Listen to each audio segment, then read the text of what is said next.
There was a time in Brooklyn College history when students would recite an ancient Athenian oath that was modified for the college. The so-called Ephebic Oath read, "We dedicate ourselves to the ideals and sacred values of our free society. We will never bring disgrace upon our community by any act of dishonesty or cowardice, nor fail to respect our fellow citizens." Brooklyn College was established in 1930, combining the Brooklyn campuses of Hunter and City College into one new college. The population of Brooklyn was rapidly expanding, so there was a need for a public college in the borough. The first co-educational college in the municipal system, which we now know as CUNY. Marianne Labatto is the associate archivist at the school library. She notes that the construction of the college got a push from the highest level of U.S. government. Mayor LaGuardia actually went down personally to Washington and met with FDR, and he asked for money to build the buildings on this campus as part of the WPA. And Roosevelt said, "I will give you the money if you can build the campus in a year." And in typical New York fashion, LaGuardia said, "I'm good for it." And that's what he did.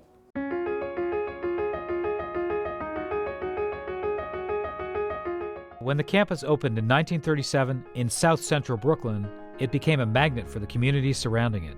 Joe Fodor is the Associate Director of Research at the Brooklyn College Foundation. There was nothing here before Brooklyn College came. And the funny thing is, when they created Brooklyn College, it was immediately one of the largest colleges in the United States. It was larger than the University of Michigan in 1935. In the 1930s, there was a coal yard right across the street from here. And it's interesting because there was a sign. The sign was in English, Italian, and Yiddish. And that was basically who we had coming. A lot of Yiddish-speaking people who had came from Eastern Europe, a lot of Italians coming from different parts of Italy, and Irish people who were here previously. The people that would be coming to Brooklyn College would be coming from the tenements and would be coming from different parts of the building because it was a transit hub. And that was partly why it was put here, because you could get, 5 cents would get you to college. A lot of non-traditional students that you still see today, especially in the evening session in the early years. You would have students that were older. Maybe they had a full-time job, they were married, children. So we see this theme throughout CUNY, that you have students that are trying to balance work, school, personal life, and how Brooklyn College helps to meet those needs. Aside from textbook and student and lab fees, the college was free, but it was not yet open admission. Very competitive to get to Brooklyn College, and it increased over the years because there were so many students and so many applications from New York City high schools. There just wasn't enough seats, even though it went from around 5,000 students in 1930 to something like 14,000 students in the 40s, but there still was not enough seats. This helped to contribute to a high level of academic excellence at this new college. But another theme began to percolate at the school, even in the early years. I always say that Brooklyn College has never and will never exist in a vacuum.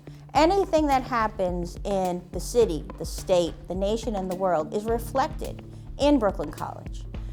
And another theme that I feel goes through Brooklyn College history is that there's this theme of activism, social activism, political activism, fights for academic freedom, fights for student rights, and fights for equality. To have students attracted to these left-leaning philosophies that promised reform of American education, reform of American economics. They talked about all the time less racism, no anti-Semitism, and you see this in their publications, in their flyers. There was a small population of African American students in those early years, but they made their voice known, according to Labatto.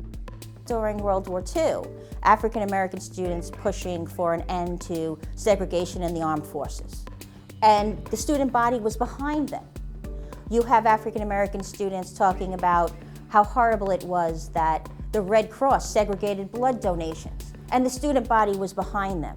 You have, during World War II, the African American students calling for African American faculty to be hired, And the whole student body was behind that. Moving ahead to the 1960s, students began to decry the lack of certain demographics at the CUNY schools, which led to a huge change in admissions policy. CUNY slowly moved towards diversifying its student body, but it didn't move fast enough. And that's why students took over. And then you have the open admissions movement.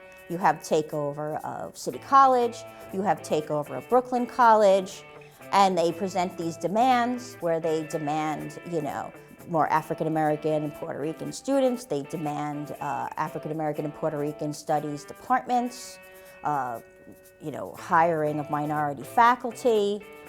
And this leads to open admissions where you have anyone who graduated from a New York City high school is automatically enrolled in a CUNY school they want to go.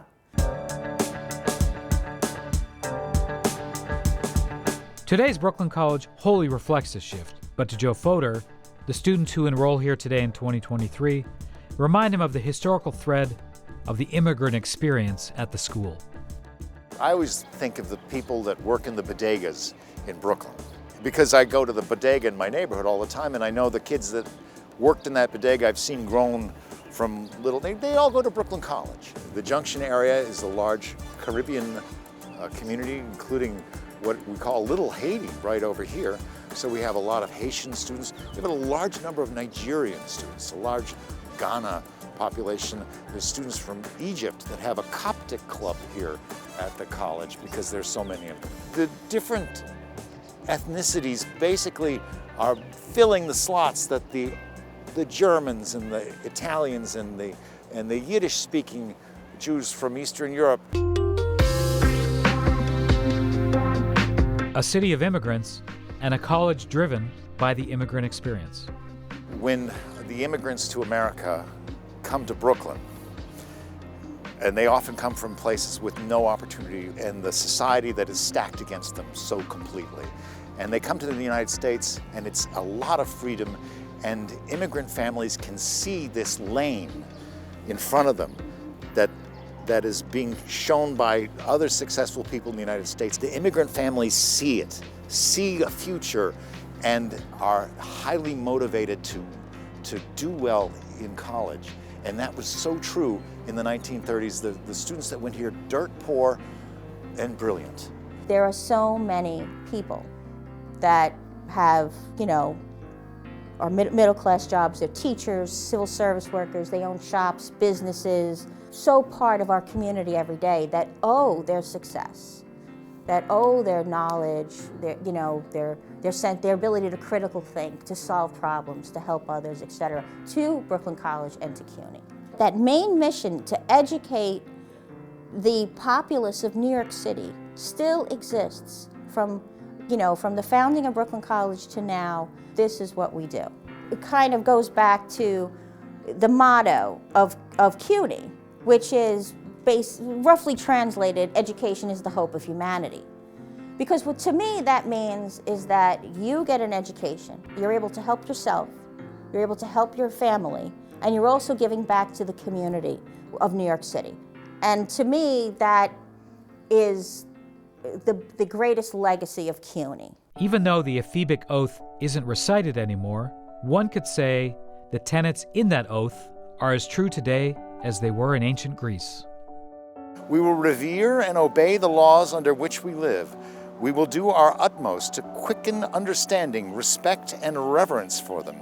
And we will strive unceasingly to strengthen the public sense of civic duty. Thus, in all ways, we will seek to transmit this city better and more beautiful than it was when it was transferred to us.